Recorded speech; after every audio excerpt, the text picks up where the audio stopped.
ለማጥቃት የተንቀሳቀሰው የአገዛዙ ሰራዊት ከፍተኛ ጉዳት አስተናገደ። በሸዋ እየተደረገ ያለው ተጋድሎ አሁንም አድማሱን አስፍቶ ቀጥሏል።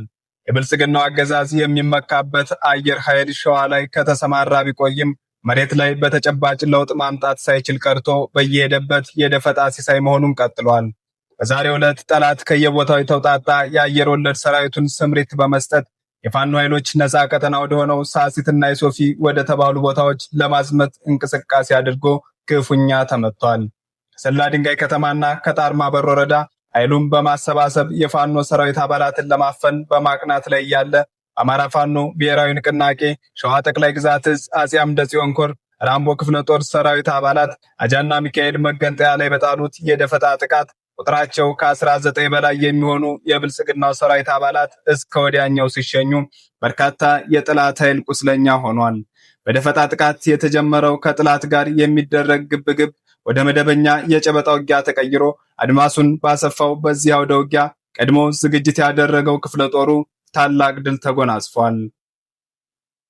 አይበገሬዎቹ ራምቦ ክፍለ ጦር ሰራዊት አባላት በጣሉት የደፈጣ ጥቃት ጉዳት ያስተናገደው የአየር ወለድ ክፍለ ጦሩ በርካታ አባሎቹ ሲገደሉ በህይወት የተረፈው ቁስለኛ የሰላ ድንጋይ ከተማ ሆስፒታልን ማጨናነቁንና በዚህ ጥቃት የተገደሉ የሰራዊቱ አባላት አስከሬን መቅበሪያ ጉድጓድ በሰላ ድንጋይ ከተማ በስተ ምስራቅ አቅጣጫ በግሬደር እየተቆፈረ እንደሆነ ታውቋል። የጠላት ኃይል ከካምፑ እየወጣ ወደ ፋኖ ነፃ ቀጠና የሚያደርገው እንቅስቃሴ በጀግኖቹ የደፈጣ ጥቃት ላይ ከመግባት ውጪ ውጤት አላመጣለትም።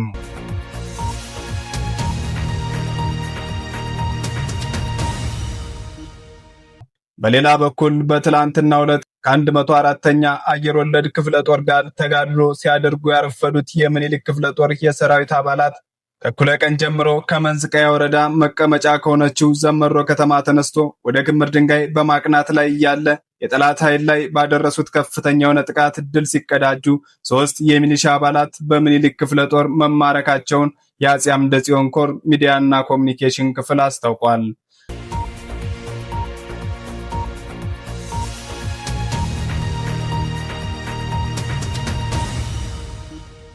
ይህ በእንዲህ እንዳለ ለሆዳቸው አድረው ለአገዛዙ ሀብት በማሰባሰብ ስም ተሰማርተው ህዝብ ሲያማርሩ በቀጠናው በሚገኘው የአፄ አምደ ጽዮን ኮር ራስ አበበ አረጋይ ክፍለ ጦር የወንጀል ተፈላጊ የሆኑ በሲያ ደብርና ዋዩ ወረዳ የአገዛዙ አገልጋይ የነበሩ ቁጥራቸው 3 የሚደርስ ሚሊሻ አባላትን በልዩ ወታደራዊ ኦፕሬሽን ክፍለ ጦሩ በቁጥጥር ስር አውሎ ምርመራ መጀመሩ ተገልጿል።